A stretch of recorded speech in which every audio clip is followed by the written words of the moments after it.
अखंडमंडलाकारं व्याप्तं येन चराचरं तत्पदं दर्शितं येन तस्मै श्रीगुरुवे नमः। अज्ञानान्धस्य लोकस्य ज्ञानाञ्जनशलाकया चक्षुरुन्मीलितं येन तस्मै श्रीगुरुवे नमः। श्री सद्गुरु का परम पावन प्रेरणादायी स्वरूप और उनके अद्भुत लोकोत्तर कार्य को प्रणाम दंडवत करते हुए आज का ये भक्ति योग इस विषय पर आधारित अंक शुरुआत करें। इस अंक के शुरुआत में ही हमने इसके पहले भाग में इसकी पूर्व पीठिका बताई कि ये साध्य है।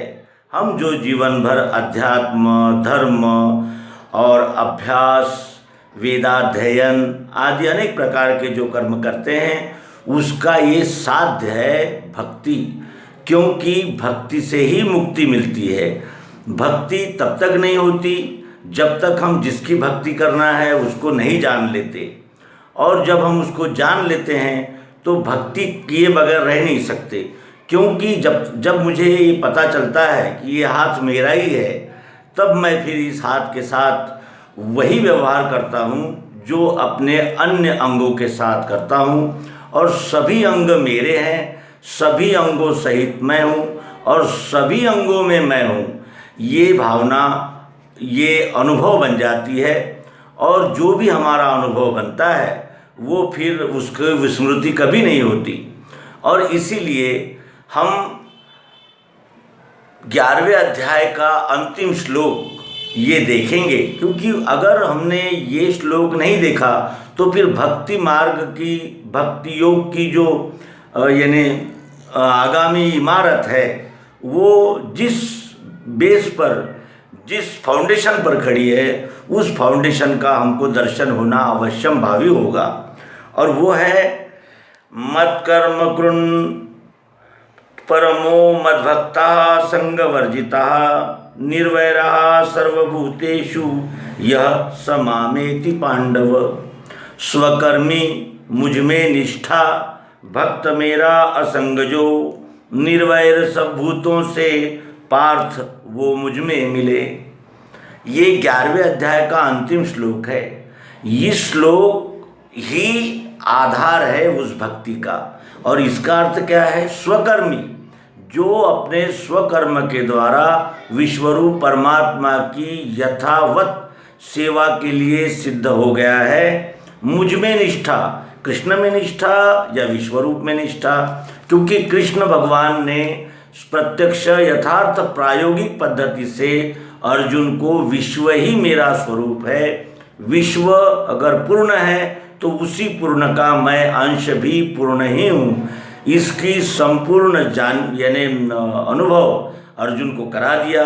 और इसीलिए अब यहाँ जो मुझ में निष्ठा, तो किसी व्यक्ति में निष्ठा रखने के लिए श्री कृष्ण जी कहेंगे मुझ में निष्ठा का अर्थ है इस विश्वरूप परमात्मा में ही जो निष्ठा रखता है उसकी आस्था, निष्ठा यह विश्व ही है, जिसने जान लिया कि विश्व से ही सब आते हैं, विश्व में ही रहते हैं और विश्व में ही सब वस्तु वो सहित प्राणी मात्र का विलय होता है। वो विश्वरूप को ही परमात्मा जानकर उसमें निष्ठा रखता है। भक्त मेरा, भक्त का अर्थ क्या है? भज, ये संस्कृत शब्द है। भज का अर्थ होता है भजना, सेवा करना, और जो भजता है वो भक्त है। मेरा किसका भक्त? मेरा भक्त कहा है? भक्त मेरा, मेरा विश्वरूप परमात्मा का। भगवान श्री कृष्ण जी विश्वरूप भूमिका से कह रहे हैं कि जो मेरा भक्त होता है वो मुझ में निष्ठा रखता है और अपने स्वकर्म में रत होता है। और कैसा? असंग, जो असंग रहता है वो सुख दुख लाभ हानि निंदा स्तुति मेरा तेरा इन सब से वो असंग रहता है। और उसका लक्षण भी बताया कि निर्वैर सब भूतों से, सभी भूतों से वो निर्वैर होता है। उसके साथ ना मोह होता है, किसी से उसका मोह होता है, न किसी से उसका बैर होता है। वो निर्वैर होता है सब भूतों से, और वही मुझ में मिले और वही इस विश्वरूप परमात्मा में एकाकार होने की योग्यता रखता है। ऐसा इस श्लोक का अर्थ है। आइए अब चलें 12वां अध्याय भक्ति योग। हमने पूर्व के भाग में देखा था कि अर्जुन पूछता है कि सगुण की सेवा करना चाहिए या निर्गुण की सेवा करनी चाहिए, सगुण भक्त श्रेष्ठ है या निर्गुण भक्त श्रेष्ठ है। भगवान ने उत्तर दिया था कि जो विश्वरूप परमात्मा में ही अपना मन रखता है और विश्वरूप परमात्मा की ही सेवा में जो संलग्न रहता है सदैव और दृढ़ श्रद्धा से मेरी सेवा करता है, वो मेरे मत से बड़ा है। मेरी सेवा यानी विश्वरूप परमात्मा की सेवा जो करता है वो बड़ा है। रखना मन मेरे में, सौंपना बुद्धि भी मुझे, रख के मन मेरे में, सेवा मेरी सदैव जो करता है दृढ़ श्रद्धा से, सो मेरे मत से बड़ा। जो अक्षर अनिर्देश अचिंत्य अचल ध्रुव सर्वत्र व्यापी कूटस्थ ऐसे अव्यक्त को कहे। जो अक्षर आत्मा को जानना चाहते हैं, जो अक्षर है, अनिर्देश है, अचिंत्य है, उसका चिंतन भी नहीं हो सकता, वो अचल है, ध्रुव है यानी अटल है, सर्वत्र व्यापी है, कूटस्थ ऐसे अव्यक्त को कहे वो। और सर्वत्र समदृष्टि है। जो ऐसा अक्षर ब्रह्म को यथार्थतः सर्वांग योग युक्ति से जान लेता है, उसकी कैसी दृष्टि होती है? सर्वत्र समदृष्टि है और वो भूतों के हित में रहे, भूत मात्र के सदैव हित में ही रहता है। और वश में इंद्रियां जिससे उसकी इंद्रियां वश में हो जाती है, वह भी मुझ में मिले यानी वो भी विश्वरूप परमात्मा में ही मिल जाते हैं यानी लीन हो जाते हैं। अव्यक्त चाहने वाला जो उसे क्लेश है बड़े, गति अव्यक्त की पावे नर अत्यंत कष्ट से।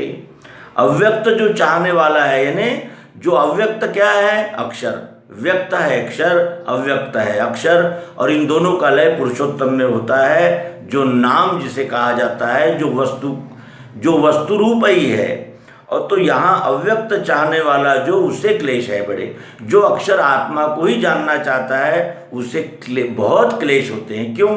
क्योंकि वस्तु अपने स्वरूप के बगैर रह नहीं सकती। वस्तु और स्वभाव का जोड़ा सनातन है, इसलिए बगैर वस्तु के उस वस्तु का स्वभाव दृष्टिगोचर नहीं हो सकता, और स्वभाव प्रत्येक वस्तु का होता ही है। इसलिए कहते हैं कि गति अव्यक्त की पावे नर अत्यंत कष्ट से। उस अव्यक्त की गति को पाना अत्यंत कष्ट साध्य कार्य है अर्जुन। फिर लेकिन परंतु जो गहे मुझको सौंपे सब कर्म ही मुझे। लेकिन जो मुझे ही अवलंबन करते हैं, जो मेरा ही यानी स्वीकार करते हैं विश्वरूप परमात्मा का, और अपने सभी कर्म मुझे सौंप देते हैं। ईश्वर को अपने सभी कर्म सौंपने का क्या आशय है? जो 3.5 हाथ का जो शरीर है, इसको ही जो मैं कहता है, जो व्यष्टि अहंकार है, या इतने ही आकार में मैं हूँ, ये जो कहता है वो व्यष्टि अहंकार है। और व्यष्टि अहंकार जब भी कार्य करेगा वो व्यष्टि के लिए ही करेगा। मैं और मेरा, मेरे लिए या मेरे लोगों के लिए यानी मेरे जो है उनके लिए, उस तरह। तो यहाँ जो विश्वरूप परमात्मा को ही लक्ष्य करते हैं वो सभी कर्म मुझे सौंप देते हैं, यानी सभी कर्मों का अधिष्ठान ये विश्वरूप परमात्मा हो जाता है उनका। और इस तरह अनन्य योग से मैं और ये अन्य नहीं है, अनन्य है, इस तरह अनन्य योग से मेरी करते हैं भक्ति ध्यान से, यानी संपूर्ण लक्ष्य पूर्वक यानी ध्यान पूर्वक वो मेरी भक्ति करते हैं अनन्य योग से। मैं और ये अलग नहीं है, इस दृष्टि से वो अनन्य भूमिका से मेरी भक्ति करती है, यानी विश्वरूप परमात्मा की भक्ति में संलग्न हो जाते हैं। फिर ऐसे अनन्य भक्तों का मेरे मैं पार्थ प्रेम से जल्दी उद्धार करता हूँ मृत्यु संसार चक्र से। और इस तरह अनन्य भक्त जो हो जाते हैं उनका प्रेम से जल्दी उद्धार करता हूँ मृत्यु संसार चक्र से। ये मृत्यु संसार चक्र क्यों है हमारे पीछे? क्योंकि हमारी व्यष्टि वासनाएं, कामनाएं, व्यष्टि अहंकार ही हमें इस जन्म मृत्यु के चक्र में डाल देता है। यानी इस जन्म मृत्यु की भावना में हमें फंसाने वाला कौन है? तो वासनाएं और काम। और ये काम जो है वही हमारे जन्म मृत्यु धारण करने का कारण है। इसलिए भगवान श्री कृष्ण जी कहते हैं कि ऐसे जो अनन्य भक्ति में लीन हो गए हैं उनका मैं जल्दी उद्धार करता हूँ मृत्यु संसार चक्र से। यानी ये आवागमन के चक्र को वो जान जाते हैं और फिर उनकी व्यष्टि वासनाएं क्षीण हो जाने से फिर उनको जन्म धारण करने का कोई कारण ही नहीं रहता। रखना मन मेरे में, सौंपना बुद्धि भी मुझे, ऐसा करने से पार्थ मुझ में मिल जाएगा। रखना मन मेरे में, किसमें? विश्वरूप परमात्मा में अपना मन रखना चाहिए। सौंपना बुद्धि भी मुझे, बुद्धि भी विश्वरूप परमात्मा की सेवा के लिए अर्पण कर देनी चाहिए। और ऐसा करने से मुझ में मिल जाएगा। यानी विश्वरूप को जानकर विश्वरूप की भक्ति करते हुए ये जीव विश्वरूप ही हो जाता है। वस्तुतः ये विश्वरूप ही है, केवल स्मरण भूल गया है, याद भूल गया, यानी विस्मृत हो गया, भूल गया। वस्तुतः वो वही है जो है यहाँ, वही है यहाँ। लेकिन ये जीव रूप धारण करने से, व्यष्टि अहंकार आ जाने से वो अपने आप को इस विश्व से अलग मान रहा है, वस्तुतः अलग नहीं है। और ये भावना निकालने का काम ही सद्गुरु की विशेष महिमा है। यदि तू चित्त को स्थायी मुझ में रख सकता नहीं तो मेरे प्राप्ति की इच्छा पार्थ अभ्यास से करो। ये सतोगुणी साधकों के लिए कहते हैं कि यदि तू चित्त को स्थायी मुझ में रख सकता नहीं, यानी सदैव के लिए अपने चित्त को विश्वरूप परमात्मा में अगर तू नहीं रख सकता है तो मेरे प्राप्ति की इच्छा पार्थ अभ्यास से करो।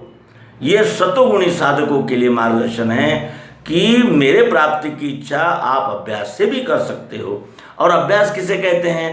बार बार उसी सिद्धांत का स्मरण मनन चिंतन करना और उसी सिद्धांत के अनुसार चलने का अभ्यास करते रहना। फिर रजोगुणी के लिए बताते हैं कि अभ्यास भी न होवे तो कर्म मेरे लिए करो। अगर अभ्यास भी नहीं हो रहा है तो कर्म मेरे लिए करो, यानी विश्वरूप परमात्मा के लिए कर्म करो। और मेरे उद्देश्य से कर्म करने से भी मुझे मिले। जो भी मेरे उद्देश्य से यानी विश्वरूप परमात्मा के लिए जो कर्म करता है वो भी मुझे ही प्राप्त होता है। क्योंकि जो मेरी अनन्य भावपूर्वक सेवा में लग गया है वो और मैं दो रहते ही नहीं। जैसे शक्कर का एक ढेला शक्कर के बोरी में अगर चला गया तो अब वहाँ ढेला और इतर शक्कर कहाँ रही? वो तो शक्कर ही हो गई, है ना। इस तरह वो खुल जाता है। अब तमोगुणी के लिए बताते हैं यह भी जो नहीं होवे तो अनन्य विचार से। अगर ये भी नहीं हो रहा है तो अनन्य विचार से मन को रखना स्थायी, मन को भटकने नहीं देना, स्थायी रखना और कर्म का फल छोड़ना। अपना जो भी कर्म तुम करते हो उसका फल छोड़ देना। व्यष्टि अहंकार को फल की आशा होती ही है क्योंकि वो फल की आशा रखकर ही कार्य करता है।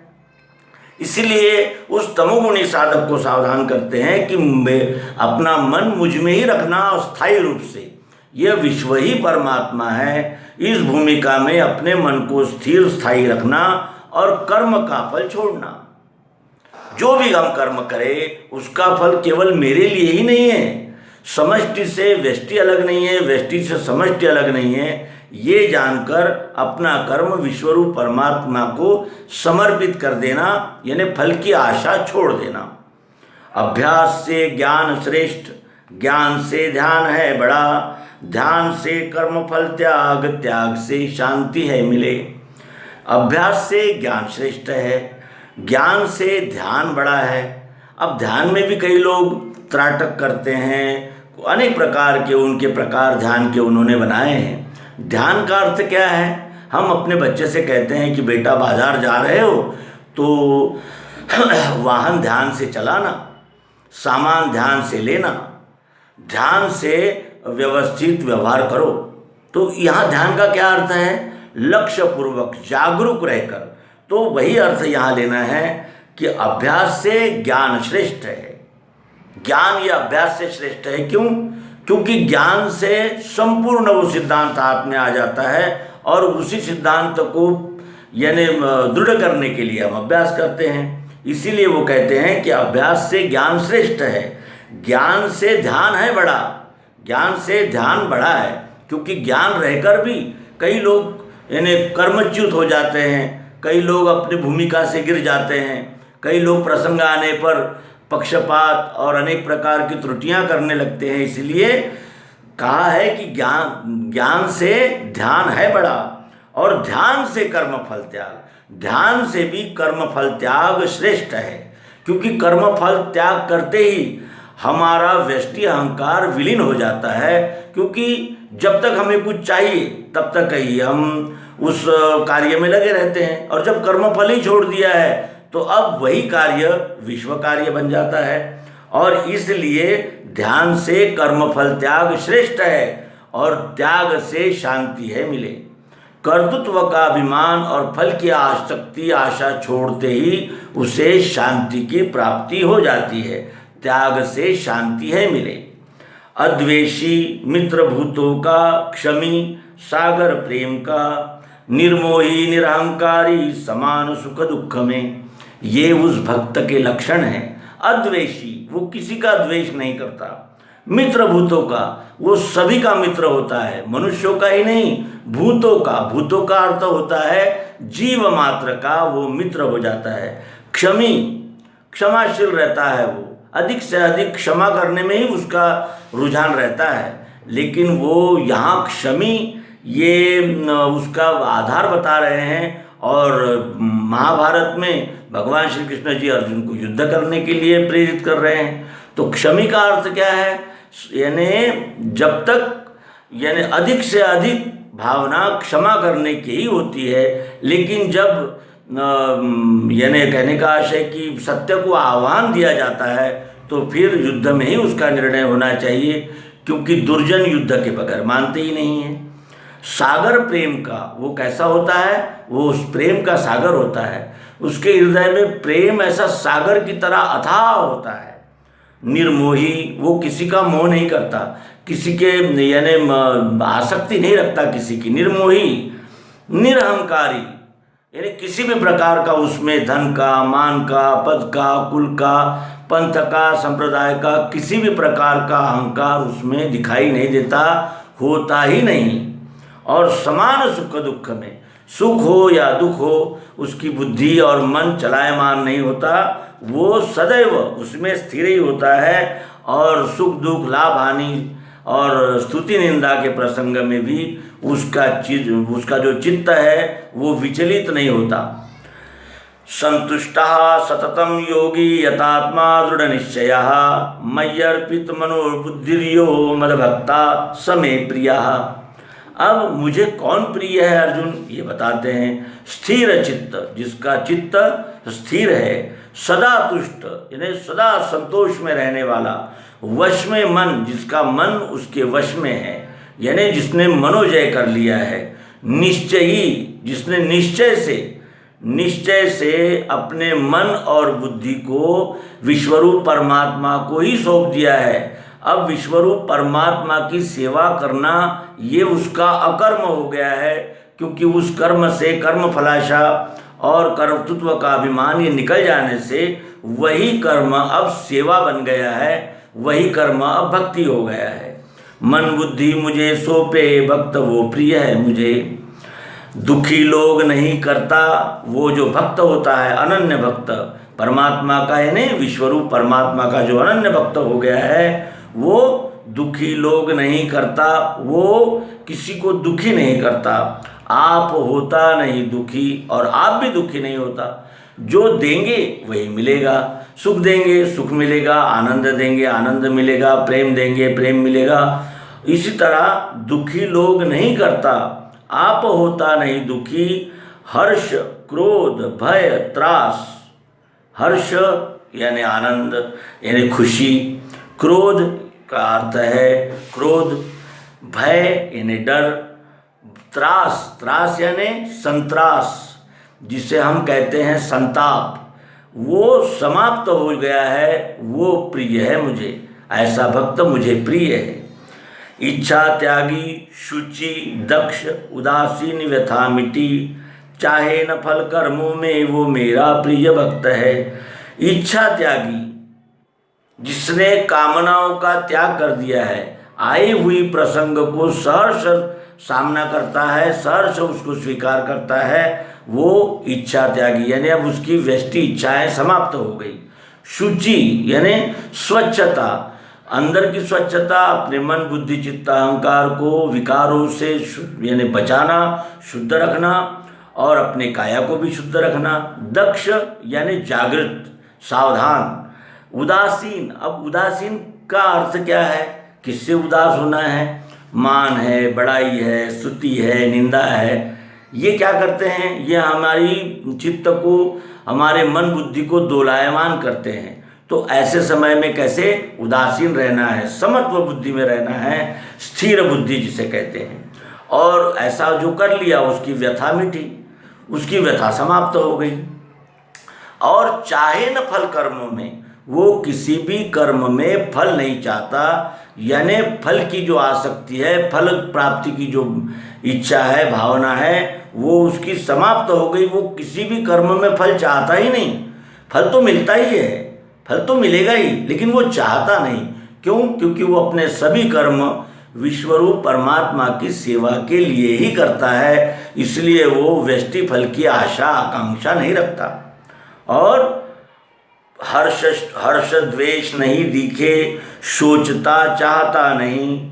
हर्ष यानी खुशी, द्वेष यानी दुर्भावना दूसरे के विषय में, द्वेष यानी मत्सर जलन आदि प्रकार के विकार, वो सब उसे नहीं दिखते। क्यों? क्योंकि वो इसके पार हो गया है। जब कर्म फलाशा और स्वकर्तृत्व का अभिमान छोड़ दिया, तो अब उसमें द्वेष और हर्ष का कोई बात ही नहीं रही। वो समान, यानी उसकी जो बुद्धि है वो स्थिर हो गई है। सोचता चाहता नहीं, सोचता यानी दुख नहीं करता, खेद नहीं करता, और किसी चीज़ का सोच नहीं करता। यानी कहने का आशय कि किसी चीज़ के विषय में मैंने परेशान नहीं रहता, और चाहता भी नहीं, कुछ चाहता भी नहीं। वो जो चाहता नहीं वो परेशान नहीं हो सकता। शुभाशुभ गए उस जिसके भक्त, वो प्रिय है मुझे। उसके शुभाशुभ का जो यानी जिसे कहते हैं भावना होती है, शुभ और अशुभ, जैसे हम छूत अछूत की भावना देखते हैं, उसी तरह इस विश्व में जो कुछ भी है वो शुभ अशुभ से परे हैं। अब इसका एक छोटा सा उदाहरण हम देखेंगे कि हमारे घर में, हमारा बहुत बड़ा विशाल ऐसा घर है, और हमने वहाँ एक लैट्रिन बनाई है। अब घर तो बड़ा सुंदर है, स्वच्छ है, और बड़ा सुगंधित हम उसको रखते हैं, लेकिन वहाँ हमने एक लैट्रिन भी बना रखी है। क्यों? क्योंकि उसकी भी आवश्यकता ही है, वो भी अनिवार्य ही है, इस जीवन का वो अंग है। तो इस तरह शुभ और अशुभ ये दोनों का जो द्वंद्व था, वो जिसके समाप्त हो गए हैं, वो भक्त प्रिय है मुझे। वो भक्त प्रिय है जो सब में एक रस, एक ही परमात्मा को सदैव और अपने मन बुद्धि चित्त और अहंकार के साथ एकत्व हो करके सद्गुरु योग युक्ति द्वारा सर्वांग योग के दृष्टि से देखता है, वो मुझे प्रिय है। समान शत्रु मित्रों से सम्मानापमान में, समान शत्रु मित्रों से, शत्रु और मित्र अगर न्याय के लिए उसके पास आते हैं तो वो समान रूप से न्याय करता है। मित्र आया है तो उसको क्षमा कर दो, शत्रु आया है और निरपराधी है तो भी उसे दंड दो। ऐसे वो भेदाभेद और पक्षपात के कार्य उसके हाथ से होना ही असंभव है, क्योंकि उसने अपने सभी कर्मों को विश्वरूप परमात्मा के चरणों में अर्पण कर दिए हैं। इसलिए समान शत्रु मित्रों से सममानापमान में, मान हो या अपमान हो, उसमें उसका समत्व बुद्धि न ढलती है न वो दोलायमान होती है। सुख दुख सर्दी गर्मी सम है, संग भी बिटा, सुख और दुख इसको समान दिखता है, और संग भी मिटा, यानी जब अलिप्त हो गया, वो असंग हो गया, तो अब वो उसका किसके साथ संग रहेगा? न उसमें आसक्ति रही, न उसमें लालच रही, न लोभ रहा, लोभ नहीं रहा तो क्रोध भी नहीं रहा, क्रोध नहीं रहा तो दुराग्रह भी नहीं रहा, दुराग्रह नहीं रहा तो फिर किसी से मत्सर भी नहीं रहा, यानी वो सभी विकारों से छूट जाता है। तुल्य निंदा स्तुति, निंदा और स्तुति तुल्य मानता है, वो एक ही मानता है, एक जैसा ही मानता है। जब स्तुति होती है तो हर्ष नहीं होता, निंदा होती है तो दुखी नहीं होता। मौनी, अब ये मौनी के विषय में भी हमने कई प्रकार की कल्पनाएं, मानिंदियाँ और मानव रचित, यानी जिसे कहा जाएगा कि अनेक प्रकार की हमने ऐसी विभिन्न प्रकार की कल्पनाएं कर रखी है। मौनी का अर्थ हम कहते हैं कि चुप रहना, लेकिन मौनी का अर्थ वो नहीं है। मौनी का अर्थ है मननशील, वो मननशील होता है। क्यों? क्योंकि बाहर बोलेगा किससे और क्यों, इसलिए वो अंदर ही मननशील हो जाता है, जिसे यहाँ मौनी कहा है। जो होवे उसमें सुखी, जो भी होए उसमें सुखी, उसका सुख कभी ढलता ही नहीं, क्योंकि वो जानता है कि ये विश्व स्वयंभू है, स्वयं संचालित है और संपूर्ण है, इसमें एक कण कण भी इससे अलग नहीं है, और ये जानकर जो कुछ भी होता है उसमें वो सुखी ही रहता है। भक्त मेरा, मेरा भक्त कहाँ है? किसका भक्त? श्री कृष्ण जी का। भक्त मेरा का आशय है वो श्री कृष्ण जी विश्वरूप भूमिका से बोल रहे हैं कि जो मेरा भक्त है, यानी विश्वरूप परमात्मा का जो भक्त है, स्थिर मति, यानी उसकी जो मति है वो चलायमान नहीं रहती, वो स्थिर रहती है। अस्थानी, यानी किसी भी एक स्थान को अपना नहीं मानता, उसके लिए अब वो संपूर्ण विश्व ही उसके रहने का घर हो गया है। ऐसा व्यक्ति, ऐसा भक्त मुझे प्रिय है अर्जुन। अनन्य भक्त जो मेरा, श्रद्धा से ये कहा हुआ, जो मेरा अनन्य भक्त है और श्रद्धा से जो मेरी अनन्य भक्ति में लग गया है, ये कहा हुआ, यानी इस अध्याय में जो कहा हुआ धर्म है, यानी ये जो स्वभाव है, ये यथार्थ धर्म पाले सो अत्यंत प्रिय है मुझे। ये यथार्थ धर्म है। यथार्थ धर्म का अर्थ होता है प्रत्यक्ष, प्रायोगिक और नैसर्गिक, जिसे हम प्राकृतिक कहते हैं।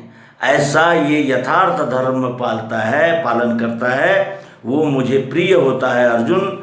इसीलिए अनन्य भक्ति योग द्वारा तू इस विश्वरूप परमात्मा की सेवा में लग जा। और परमात्मा की सेवा प्रत्येक कर्म से होती है। अब उसे महाभारत में युद्ध के लिए प्रेरित कर रहे हैं और कहते हैं कि मेरा भक्त मेरी सेवा में संलग्न हो जाता है, तो क्या युद्ध करना भी सेवा है? एक डॉक्टर के लिए जैसा किसी शरीर से फोड़ा निकालना उसका स्वधर्म स्वकर्म है, उसी तरह इस विश्वरूप परमात्मा में जो ये अनेक प्रकार के दुराग्रही, राक्षसी, आसुरी भावना वाले जो फोड़े हो गए हैं, उनको निकालने का कार्य क्षत्रिय के बगैर कौन करेगा? क्योंकि न्याय रक्षा का कार्य जो है वो विश्वरूप परमात्मा ने क्षत्रिय पर सौंप दिया है। इसीलिए क्षत्रिय का वर्णोचित कर्म तू कर, वही तेरे लिए सेवा है, वही तेरी अनन्य भक्ति है। क्योंकि अपने स्व कर्म द्वारा इस विश्वरूप परमात्मा की सेवा में संलग्न हो जाना ही अनन्य भक्ति है। इस तरह हमने श्रीमद् भगवद गीतोपनिषद का 12वां अध्याय भक्ति योग का अवलोकन किया और हम अपने आत्मचिंतन, आत्मनिरीक्षण के द्वारा ये जाने कि भक्ति हमें प्राप्त हुई है, हम भक्ति के मार्ग, भक्ति प्राप्त करने के मार्ग में हैं या अभी केवल हमें भक्ति का परिचय हुआ है। ये निर्णय करना ही हमारा इस समय सबसे बड़ा कर्तव्य है। ये कहते हुए यहाँ इस अंक को विराम देंगे। सद्गुरु भगवान की जय, विश्वरूप परमात्मा की जय।